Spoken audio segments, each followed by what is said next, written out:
तमाम प्रिय दर्शकों का आज के बेहद खास कार्यक्रम में बहुत-बहुत स्वागत अभिनंदन। मैं हूँ आपके साथ हरिद्वार, ऋषिकेश, देवभूमि उत्तराखंड से आचार्य आशीष। आज हम बात करने जा रहे हैं पितृदोष के उपाय और संक्षिप्त उपाय के विषय में, जो आप खुद भी कर सकते हैं और सहयोगी अपने ब्राह्मणों के आचार्यों के साथ भी करवा सकते हैं। सटीक उपाय क्या रहेगा? कौन-सी पूजा आपको करनी होगी? क्योंकि कई बार अनेक-अनेक पूजाओं को लेकर के मन में एक संशय उत्पन्न हो जाता है और हम डिसाइड नहीं कर पाते कि हमें कौन-सी पूजा करनी है। इसी पर हमारी चर्चा रहेगी जारी। आगे बढ़ें, नए दर्शक हैं तो नए चैनल पर नए हैं तो सब्सक्राइब कर लीजिए चैनल को, साथ ही बेल आइकन को प्रेस कर लीजिए ताकि आने वाले समय में चाहे आपके अध्यात्म हो, ज्योतिष हो, वास्तु हो या फिर कुछ इसी प्रकार की इन्फॉर्मेटिव जानकारियाँ वो आपको समय-समय पर मिले जा सके। तो हम यहाँ पर जो दोषों की श्रृंखला है, अनेक-अनेक दोष आप कुंडली में देखिए, अलग-अलग दोष कुंडली में बताए जाते हैं। कई बार आप दिग्भ्रमित हो जाते हैं। लेकिन जब पितृदोष की बात आती है, तो उसके कुछ लक्षण हैं। वंश वृद्धि में दिक्कत हो रही है, विवाह नहीं हो पा रहा है, कार्यों में दिक्कतें आ रही हैं, अड़चनें आ रही हैं, हर काम पेंडिंग पड़ा रहता है। घर में क्लेश, बाधाएँ, कष्ट, कई ऊपरी प्रकार की बाधाएँ हैं, तो ये तमाम प्रकार के अगर लक्षण घटित हो रहे हैं, तो आप ऐसी स्थिति में बड़ा स्वाभाविक है और तब आपके किसी परामर्श के दौरान भी ये चीज़ निकला है, तो आप पितरों की पूजा कर सकते हैं, इसमें कोई दिक्कत नहीं है। उससे भी महत्वपूर्ण बात मैं आपको बता दूं कि पितृदोष पूजा आप बिना इन कारणों को भी करा सकते हैं, लेकिन हमारे यहाँ समस्या क्या है कि हम कोई भी काम करते हैं तो अकारण नहीं करते हैं। इसीलिए जब भी आप पितरों की पूजा भी करते हैं तो भी विशेष कारण बस ये करते हैं, इसमें कोई भी शक नहीं है। अब कौन सी पूजा उसमें करनी चाहिए? कुछ लोग त्रिपिंडी के लिए रिकमेंड करते हैं, कुछ नारायण बलि के लिए कहते हैं, कुछ नाग बलि कहते हैं, कुछ और अन्य अन्य पूजाएं कहते हैं। तो कौन-सी पूजा करनी चाहिए? तो सबसे पहले तो जिनसे आप परामर्श करते हैं, उनसे आप ये डिटेल में जानें, उसको समझें बैठ कर के। और कई बार हमें लगता है कि हम फ़ोन पर, यूट्यूब पर बहुत सारे वीडियोज़ स्क्रॉल करेंगे, बहुत सारी रील हम देखेंगे और बहुत सारे नंबर वहाँ से लेकर के हम कॉल करेंगे और वो आपको सही जानकारी देंगे।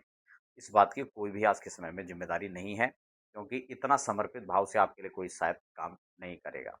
इसलिए आप विश्वास से, विश्वास पात्र व्यक्ति पर आप समय लेकर उससे मिलें, उनसे परामर्श करें। ऑनलाइन भी आप संपर्क कर रहे हैं, तो आप उसके लिए समय लेकर ही चर्चा करें, ताकि आप विधिवत उसकी जानकारी ले सकेंगे। लेकिन यहाँ पर मैं आपको संक्षिप्त बता दूँ, जब मान लो आप अपने माता-पिता के निमित्त कर रहे हैं, अपने दादा-दादी के निमित्त कर रहे हैं, अपनी आने पीछे जो 3 पीढ़ियाँ हैं, उनके निमित्त कर रहे हैं, तो आपको उनके लिए नारायण बलि करना चाहिए। लेकिन कई परिस्थितियों में ऐसा भी होता है, कुछ अज्ञात पितर होते हैं, आपको ये बताया गया है कि भई अज्ञातों का दोष आ रहा है। तो अज्ञात जो हैं, उनके लिए आप जो हैं त्रिपिंडी श्राद्ध का विधान है, आप उसको कर सकते हैं। अगर आप समर्थ हैं और दोनों पूजाएँ आप कराना चाहते हैं, तो आप नारायण बलि और त्रिपिंडी दोनों भी करा सकते हैं, कोई दिक्कत नहीं है। कुंडली में पितृदोष है तो उसके लिए थोड़ा-सा अलग एक तरीका है कि उसमें किस प्रकार का दोष निकल रहा है, उससे क्या दिक्कतें हो रही हैं, उस हिसाब से उसका पूजन का प्रावधान है, वो बिल्कुल इससे हट करके है।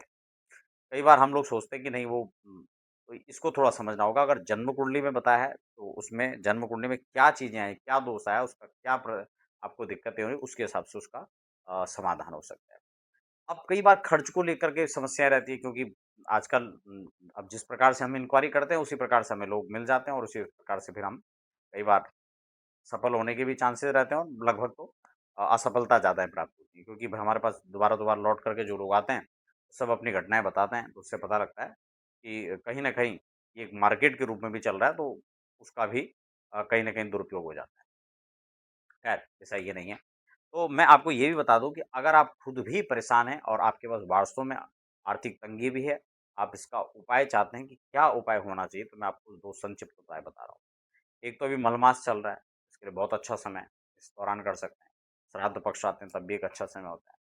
लेकिन व्यक्ति जब बीमार है, तभी वो दवाई खाएगा, ये नहीं कि उसके लिए समय का कोई अवसर ढूँढता रहेगा, उसके लिए कोई प्रतीक्षा करेगा, ऐसा नहीं है।